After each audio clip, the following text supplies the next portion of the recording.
श्रोत्यानो, आम्ही इब्री लोकासपत्र ह्याचे अध्ययन सुरू केलेले आहे. मागच्या कार्यक्रमामध्ये ह्या पत्राचा परिचय आम्ही करून घेतला. आज पहिल्या अध्यायाला आम्ही सुरुवात करणार आहोत. कोणत्याही व्यक्तीचे वर्तन तिच्या जीवनाविषयीच्या दृष्टिकोनावर अवलंबून असते. ते तिच्या देवाविषयीच्या कल्पनांवर आधारित असते. जर एखाद्या व्यक्तीला वाटते की देव लबाडी करू शकतो, तर त्याला स्वतःला लबाडी करण्यात अपराध केल्यासारखे वाटणार नाही. किंवा त्याला वाटले की देव अमुक अमुक गोष्टी करू शकत नाही, त्या त्याच्या शक्तीच्या पलीकडे आहेत, तर तो देवावर अमर्याद अशक्य गोष्टींच्या प्राप्तीसाठी विश्वास ठेवू शकणार नाही. तात्पर्य हे की आमचे वर्तन आमच्या देवाविषयीच्या कल्पनांवर विसंबून असते. म्हणून आम्ही देवाविषयी काय कल्पना करतो ही गोष्ट फार महत्वाची आहे. आणि आमच्या कल्पना कविकल्पना नसून त्या भक्कम पुराव्यावर आधारित असलेल्या तत्वांनी बनायला हव्या. त्यालाच आपण सिद्धांत म्हणतो. म्हणजे देवाविषयीचे आमचे सिद्धांत आमच्या वर्तनाचे नियंत्रण करतात. उदाहरणार्थ, पवित्र शास्त्र आम्हाला सांगते की परमेश्वर पवित्र आहे व तो पापाचे शासन करतो. या सिद्धांतावर विश्वास ठेवणारे परमेश्वराचे भय बाळगतील व त्याच्या विरुद्ध पाप न करण्यासाठी प्रयत्नशील राहतील. यासाठी श्रोत्यानो, ख्रिस्ती विश्वासाच्या सिद्धांताचा अभ्यास प्रत्येक ख्रिस्ती व्यक्तीकरिता फार आवश्यक आहे. मला वाटतं की ही गोष्ट आपण नवीन करारातील पुस्तकातून शिकलो आहोत, परंतु ती आमच्या दैनंदिन जीवनाकरिता फार आवश्यक असल्याने मी तुम्हाला तिची पुन्हा पुन्हा आठवण करून देते. आज आपण इब्री लोकासपत्र या सुंदर पुस्तकाच्या अभ्यासाला सुरुवात करीत आहोत. या पत्राचा पहिला भाग सैद्धांतिक आहे. त्यातील पहिल्या 10 अध्यायांमध्ये हे सांगण्यात आले आहे की ख्रिस्त हा जुन्या करारातील व्यवस्थेपेक्षा चांगला आहे. या पुस्तकाच्या शेवटच्या 3 अध्यायांमध्ये व्यावहारिक बाबींविषयी सांगण्यात आले आहे. त्यामध्ये ख्रिस्त अधिक चांगले फायदे व जबाबदाऱ्या आम्हाला देतो हे दाखविण्यात आले आहे. वास्तविक पत्राची अशी विभागणी करण्याची शैली प्रेषित पौलाची आहे. तरी प्रेषित पौलानेच हे पत्र लिहिले असे आपण ठासून म्हणू शकत नाही.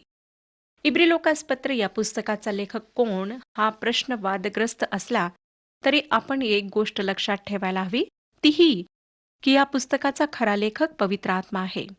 त्याने मानवी साधनाद्वारे हे पत्र आमच्या आध्यात्मिक उन्नतीकरिता लिहिले.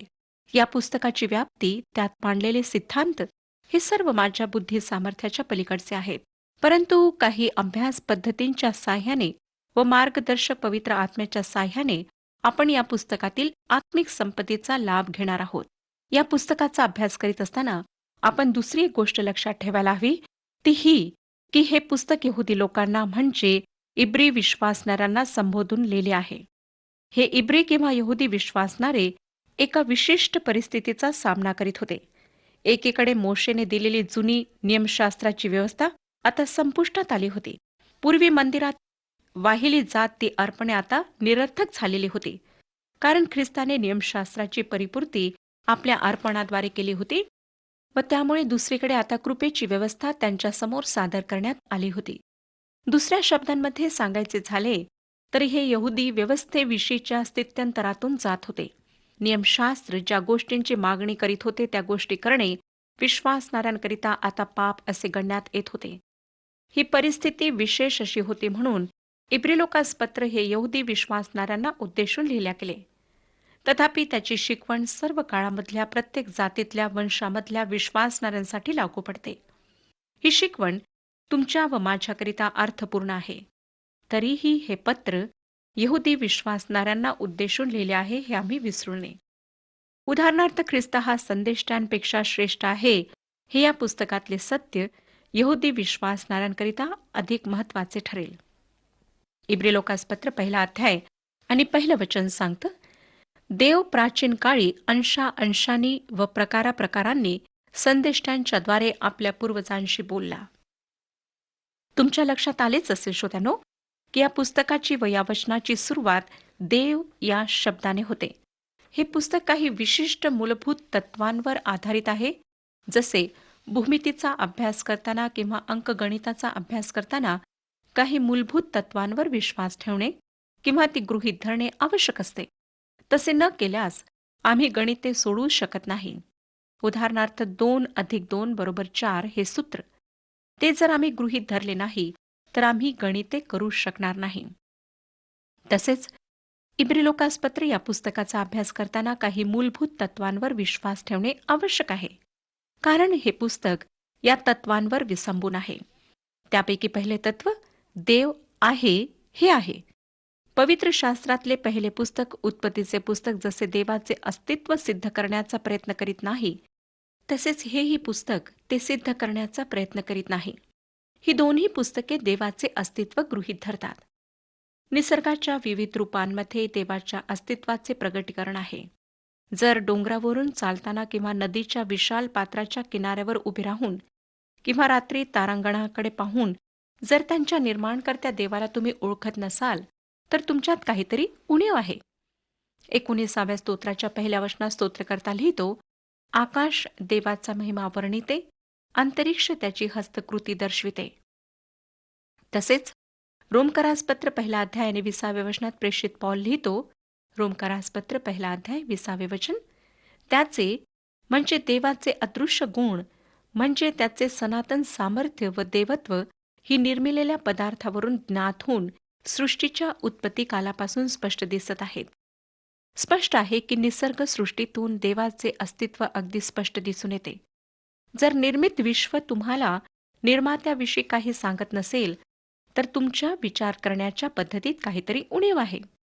पवित्र शास्त्र सांगते, स्तोत्रसंहिता 14 अध्याय आणि पहिल्या वचनात, की फक्त मूर्ख आपल्या मनात म्हणतो की देव नाही. पहिले मूलभूत तत्व आपण पाहिले ते हे की देव आहे. इब्रिलोकासपत्र पहिला अध्याय आणि पहिल्या वचनातून स्पष्ट होणारे दुसरे मूलभूत तत्व हे की तो बोलला आहे. परमेश्वर एक बुद्धिमान निर्माणकर्ता आहे. त्याने आम्हा मानवांना बुद्धिमत्ता दिलेली आहे आणि ही गोष्ट अगदीच तर्कशुद्ध आहे की या निर्माणकर्त्याने आपल्या निर्मितीशी संवाद साधावा, आणि देवाने तो संवाद साधला आहे. तो आमच्याशी बोलला आहे आणि आमच्याजवळ देवाचे जे प्रगटीकरण आहे ते म्हणजे देवाचे प्रेरित वचन. इब्रिलोकासपत्र याचे पहिले वचन ही गोष्ट गृहीत धरते की पवित्र शास्त्र हे देवाचे प्रेरित वचन आहे. हा पवित्र शास्त्राविषयीचा संदर्भ जुन्या कराराबाबत आहे. परमेश्वराने केवळ सृष्टीच्या द्वारे स्वतःला प्रगट केलेले नाही, तर तो आमच्याशी प्रत्यक्ष बोलला आहे. त्या बोलण्यातून त्याने स्वतःला प्रगट केले आहे. ज्याने आम्हाला बोलण्याकरिता स्वरयंत्र व तोंड दिले आहे, त्याने आमच्याशी बोलू नये. त्याने मुके असावे ही गोष्ट हास्यास्पद आहे. पवित्र शास्त्र हे देवाच्या वाणीची नोंद असलेले पुस्तक आहे. ते ईश्वर प्रेरित देवाचे वचन आहे. पहिला अध्याय पहिलं वचन सांगतं की तो आमच्याशी अंशाने बोलला. अंशाने म्हणजे थोड्या थोड्या कालावधीच्या दरम्यान थोडे थोडे असे तो आमच्याशी बोलला आहे. तो मोशेशी बोलला, परंतु त्याआधी तो अब्रामाशी बोलला. तो अब्रामाशी स्वप्नांच्याद्वारे, देवदूतांच्याद्वारे बोलला. आणि तो जेव्हा अब्रामाशी बोलला तेव्हा त्याने मोशेला जे सांगितले ते अब्रामाला सांगितले नाही. त्याने अब्रामाला नियमशास्त्राविषयी काहीच सांगितले नाही, परंतु त्याने नंतर मोशेला 10 आज्ञा व नियमशास्त्र दिले. त्यानंतर त्याने दाविदाला सांगितले की त्याच्या घराण्यात एक राजा जन्माला येईल, तो उद्धारक होईल. नंतर दावीद जेव्हा म्हातारा झाला तेव्हा त्याने त्याला सांगितले की त्याच्या घराण्यात कोणी एक जन्माला येईल, तो खुद्द दाविदाचा तारणारा असेल. देवाने ही माहिती मोशे किंवा अब्रामाला दिली नाही. खरे तर देवाने मोशेला नियमशास्त्र देऊन सांगितले की इस्रायलांकरिता कधीही राजा असू नये, कारण खुद्द देव त्यांचा राजा आहे. तथापि देवाला मानवी हृदय माहीत होते. इस्रायली लोकांना त्यांच्या शेजारच्या देशांसारखे व्हायचे होते. त्यांना राजा हवा होता. या काळात देवाने विशेष गोष्ट केली. त्याने इस्रायली लोकांना राजा दिला, परंतु त्याने त्यांना नम्रही बनवले आणि त्याने त्या पद्धतीचा उपयोग या जगाचा तारक, उद्धारक पाठविण्यासाठीही केला. पहिला अध्याय पहिलं वचन आम्हाला सांगतं की देवाने त्याचे सर्व सत्य अब्रामाला सांगून टाकले नाही, तर त्याने त्या सत्यामध्ये हळूहळू इतर लोकांना दिलेल्या प्रगटीकरणाद्वारे ही भर घातली. आणि जेव्हा काळाची परिपूर्ती झाली तेव्हा त्याने आपल्या एकुलत्या एका पुत्राला, प्रभू येशू ख्रिस्ताला पाठवले. पवित्र शास्त्रातून जे सत्य देवाने प्रगट केले ते एकाच वेळेस सर्वच्या सर्व प्रगट केले नाही, तर ते हळूहळू अनेक लोकांच्या माध्यमाद्वारे प्रगट केले. त्यानंतर श्रोत्यांनो, आपण वाचले की तो आमच्याशी प्रकाराप्रकाराने बोलला, म्हणजे देवाने वेगवेगळी संपर्क माध्यमे बोलण्यासाठी वापरली. त्याने अब्रामाशी स्वप्नांच्याद्वारे संवाद साधला, परंतु मोशेला नियमशास्त्र प्रत्यक्षपणे दिले. तो त्याच्या लोकांशी दृष्टांताच्याद्वारे, स्वप्नांच्याद्वारे बोलला. जेव्हा देवाचे थेट प्रकटीकरण न स्वीकारण्याचा हट्टीपणा बलामाने केला, तेव्हा देवाने संवादाकरिता पशुचाही उपयोग केला. तो प्रकारांच्याद्वारे, विधींच्याद्वारे, संदेशांच्याद्वारे बोलला.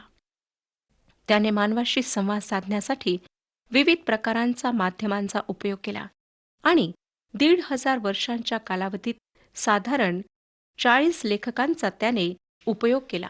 आपले वचन लोकांपर्यंत पोहोचवले. इब्रिलोकासपत्र याच्या लेखकाने जे देवाच्या बोलण्याविषयी सांगितले आहे ते खरोखर सुंदर आहे. विविध लेखकांच्या लेखनामुळे पवित्र शास्त्र हे किती चित्तवेधक पुस्तक झाले आहे याचा तुम्ही विचार केला आहे काय? शेक्सपियर या इंग्रजी नाटककाराने विविध प्रकारची नाटके लिहिली, कविता लिहिल्या, परंतु शेक्सपियर सारखा माणूस अगदीच विराळा. परमेश्वराने वेगवेगळ्या पार्श्वभूमीतून आलेल्या वेगवेगळ्या क्षमतेच्या माणसांचा उपयोग केला. त्यांच्यापैकी एक मासेमारीचा धंदा करणारा शिमोन पेत्र हा एक होता. त्याची ग्रीक भाषा अगदी अस्खलित नव्हती, तरीही देवाने त्याचा उपयोग करून घेतला. पॉल अस्खलित ग्रीक जाणत होता, म्हणून त्याच्या पत्रांची ग्रीक भाषा अतिशय सुंदर आहे. देवाने राजघराण्यातल्या यशयाचा उपयोग केला आणि मेंढपाळांपैकी आमोस याचा उपयोग केला. त्याने वेगवेगळ्या प्रकारे मानवाशी संवाद साधला आणि त्या वेगवेगळ्या प्रकारामध्ये वेगवेगळ्या पार्श्वभूमीची, वेगवेगळे शिक्षण, प्रशिक्षण असलेली माणसेही होती. ही एक नवलाची गोष्ट आहे. इब्रिलोकासपत्र 1 अध्याय आणि 1 वचन आम्हाला सांगतं की देव प्राचीन काळी अंशांनी व प्रकारांनी संदेश त्यांच्याद्वारे आपल्या पूर्वजांशी बोलला. हे आमचे पूर्वज म्हणजे यहुदी लोकांचे पूर्वज. अब्राम, इसाक, याकोब, मोशे, यहोशवा, दावीद, यशया हे यहुद्यांचे पूर्वज. त्यांच्याशी परमेश्वर बोलला. लक्षात घ्या की परमेश्वराने यहुदी राष्ट्राला आपले राष्ट्र म्हणून निवडून घेतले, यासाठी की या राष्ट्राच्याद्वारे त्याने आपले गौरव, आपले सामर्थ्य, आपले मार्ग संपूर्ण जगाला प्रकट करावे. या राष्ट्राच्या मूळ पुरुषांशी, त्यांच्या संदेष्टांशी परमेश्वर बोलला. ते त्याचे प्रगटीकरण आणि त्याचा या लोकांशी व्यवहार हे पवित्र शास्त्रात नोंदलेले आहेत. त्याचे कारण पौलाने सांगितले आहे. तो करिंथकरास पहिले पत्र 10 अध्याय आणि 11 वचनात लिहितो, या गोष्टी दाखल्याच्या रूपाने त्यास घडल्या आणि ज्या आपल्यावर युगांचा शेवट आला आहे त्या आपल्या बोधासाठी त्या लिहिल्या आहेत. श्रोत्यानो, परमेश्वराने स्वतःला त्याच्या लोकांच्या पूर्वजांद्वारे संपूर्ण मानवजातीसाठी प्रकट केले. तसेच आपण वाचले की देव संदेष्टांच्याद्वारे बोलला. संदेष्टा म्हणजे देवाच्या वतीने संदेश देणारी व्यक्ती, आणि देवाकडून आलेला संदेश देत असताना संदेष्टा भविष्यातील गोष्टीही विदित करीत असे. पवित्र शास्त्रात 16 संदेष्टांनी दिलेल्या संदेशांची नोंद आहे. तुमच्यापैकी काही जण म्हणतील की याचा अर्थ असा की आता परमेश्वर बोलत नाही काय? परमेश्वराने दिलेले संपूर्ण प्रगटीकरण पवित्र शास्त्रात आहे. त्या व्यतिरिक्त परमेश्वराने काहीही प्रगटीकरण दिलेले नाही. परंतु याचा अर्थ असा नाही की तो आज त्याच्या पुत्रावर, ख्रिस्तावर विश्वास ठेवणाऱ्या लोकांशी बोलत नाही. तो त्यांच्याशी त्या प्रकट वचनातून बोलतो. स्वप्न अथवा दृष्टांत यांच्याद्वारे बोलतो, परिस्थितीच्याद्वारे बोलतो आणि त्याच्या सेवकांच्याद्वारे बोलतो. अगदीच विशेष प्रसंगी तो चाकोरी बाह्य प्रकारेही बोलतो. तो या प्रकारे आजही त्याच्या लोकांना त्याची इच्छा प्रकट करतो, परंतु विशेष रीतीने पवित्र शास्त्रातील वचनांच्याद्वारे आज आमच्याशी तो बोलतो. या संदर्भात एक फार महत्वाची गोष्ट मला तुम्हाला सांगावीशी वाटते, ती ही की जेव्हा तुम्ही देव माझ्याशी स्वप्नाद्वारे बोलला किंवा देवाची अमुक एक इच्छा त्याने मला सांगितली असे म्हणता, तेव्हा त्याविषयी योग्य काळजी घ्या. जर तुम्हाला देव स्वप्नाद्वारे तुमच्याशी बोलला आहे असे वाटत असेल, तर त्या स्वप्नाला पवित्र शास्त्रातून सुसंगत असे वचन आहे काय याचा शोध घ्या. पवित्र शास्त्रातील वचनाच्याद्वारे त्या स्वप्नाचा अर्थ दृढ होत असेल व देवाच्या सेवकांद्वारेही तशाच प्रकारचा बोध तुम्हाला करण्यात आला असेल, तर तुमच्याशी देवच बोलला आहे याविषयी तुम्ही निश्चित असू शकता. नाहीतर स्वप्न अथवा वाणी यांच्याद्वारे सैतान किंवा तुमचे सुप्त मन तुम्हाला देवापासून दूर नेईल, तुम्ही अयोग्य मार्गाकडे बहकत जाल आणि हे सर्व देव करीत आहे अशा भ्रमात तुम्ही राहाल. म्हणून जर तुम्हाला देव तुमच्याशी बोलत आहे असे वाटत असले तर त्याची पुन्हा पुन्हा खात्री करून घ्या. तसे न केल्याने अनेक जण भ्रमात राहतात आणि देवापासून दूर जातात. तुम्ही जितके पवित्र शास्त्रात मुळावलेले असाल तितके अधिक सुलभपणे तुम्हाला देवाची इच्छा समजू शकेल. होय श्रोत्यानो, ख्रिस्ती विश्वासाच्या जीवनात आम्हाला प्रत्येक निर्णयासाठी देवाची परिपूर्ण इच्छा जाणून घेणे व तिचे पालन करणे आवश्यक आहे. ती इच्छा देवाने पवित्र शास्त्रातून प्रगट केली आहे. प्राचीन काळी देव यहुदी लोकांच्या पूर्वजांशी संदेष्ट्यांच्याद्वारे बोलला. नंतर तो त्याच्या पुत्राच्या द्वारे बोलला. त्याच्या नोंदण्यात आलेल्या वचनातून तो आजही तुमच्याशी व माझ्याशी बोलत आहे आणि आमच्या जीवनातल्या सर्व लहान मोठ्या निर्णयांविषयी, आमच्या वर्तनाविषयी तो पवित्र शास्त्राद्वारे बोलत आहे. इब्री लोकासपत्र 1 अध्याय आणि 2 वचन आता आपण वाचूया. तो ह्या काळाच्या शेवटी पुत्राच्याद्वारे आपल्याशी बोलला आहे. त्याने त्याला सर्व गोष्टींचा वारीस करून ठेविले आणि त्याच्याद्वारे त्याने विश्व निर्माण केले. या काळाच्या शेवटी परमेश्वर खात्रीने, पुरेसे व पूर्णपणे आपल्या पुत्राच्याद्वारे आमच्याशी बोलला आहे. जो खुद्द देवाच्या स्वभावाचा आहे, त्या आपल्या पुत्राच्याद्वारे म्हणजे येशू ख्रिस्ताद्वारे परमेश्वर आमच्याशी बोलला आहे. तो यहुदी विश्वासणाऱ्यांशी बोलला, त्याचबरोबर तो तुमच्या व माझ्याशीही बोलला आहे. मत्तेकृ शुभवर्तमान 17 अध्याय 5 वचनात आपण वाचतो. मत्तेकृ शुभवर्तमान 17 अध्याय 5 वचन. प्रभू पिता स्वर्गातून बोलला, हा माझा पुत्र मला परमप्रिय आहे, याचवर मी संतुष्ट आहे, याचे तुम्ही ऐका. पित्याने त्याचा शेवटचा शब्द त्याच्या पुत्राच्याद्वारे प्रभू येशू ख्रिस्ताद्वारे दिला आहे. आज जर तो स्वर्गातून बोलेल तर तो त्याच गोष्टी पुन्हा सांगेल ज्या त्याने पूर्वी सांगितल्या आहेत, कारण देवाने ख्रिस्ताद्वारे आम्हाला त्याचा शेवटला शब्द सुद्धा सांगितला आहे. परमेश्वर आमच्याशी त्याच्या पुत्राच्याद्वारे बोलला आहे. याचा अर्थ असा की प्रभू येशू हा जुन्या करारातील सर्व लेखकांपेक्षा श्रेष्ठ आहे, कारण त्याच्यामध्ये देवाचे प्रगटीकरण पूर्ण झाले आहे. तो संपूर्ण जुन्या कराराची परिपूर्ती आहे आणि त्यानेच देवाचे शेवटचे प्रगटीकरण माणसाला दिले.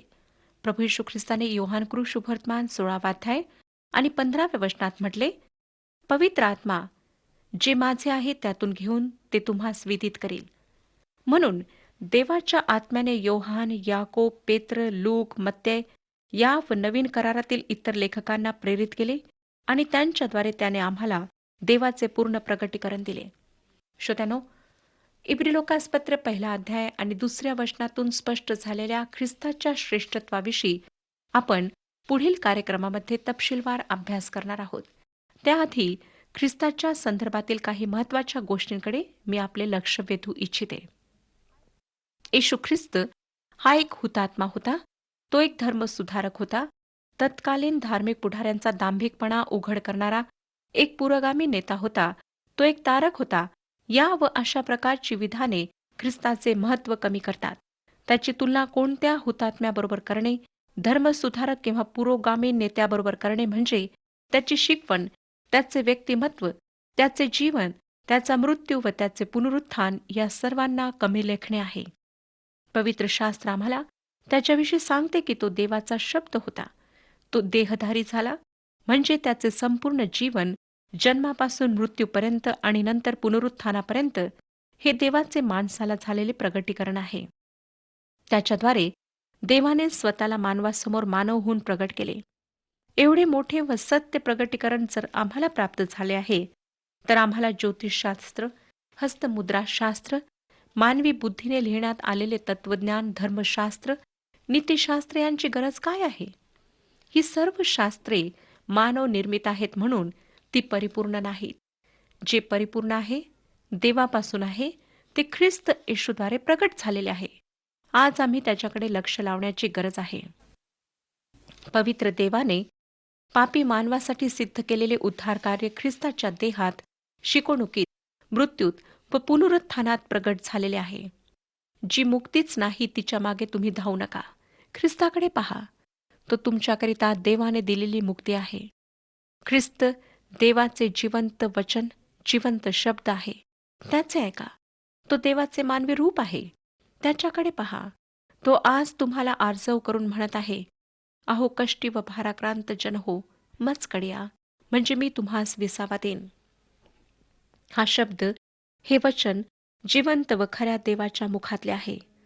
आज जर तुम्ही त्यावर विश्वास ठेवून त्याच्याकडे भग्न व अनुतप्त हृदयाने याल, तर तुम्हाला या जीवनात विसावा व नंतर सार्वकालिक विसावा निश्चित येईल. श्रोत्यांनो, होऊ शकतं की आपण इतक्या भयंकर पापामध्ये जीवन व्यतीत करीत आहात की त्यातून कशी सुटका करून घ्यावी हे आपणाला कळेनासे झाले आहे. होऊ शकतं की आपण आजपर्यंत अशा काही गोष्टी केलेल्या आहेत की ज्याविषयी आपणाला खंत वाटत आहे. आपण त्यामुळे उदास आहात, अशांतीने भरलेले आहात. परंतु येशू ख्रिस्त आपणातील प्रत्येकाला आमंत्रित करीत आहे. काय आपण आपल्या सर्व पापांची कबुली त्याच्यासमोर देण्यास इच्छुक आहात? तो तुमच्या सर्व पापांची क्षमा देण्याकरिता तयार आहे. तो तुम्हाला नवीन जीवन देण्याकरिता तयार आहे. म्हणून वेळ न गमावता ह्या क्षणी त्याच्या हातात आपले जीवन प्रार्थनापूर्वक समर्पित करा. प्रभू परमेश्वर आपणा सर्वांस आशीर्वाद देवो.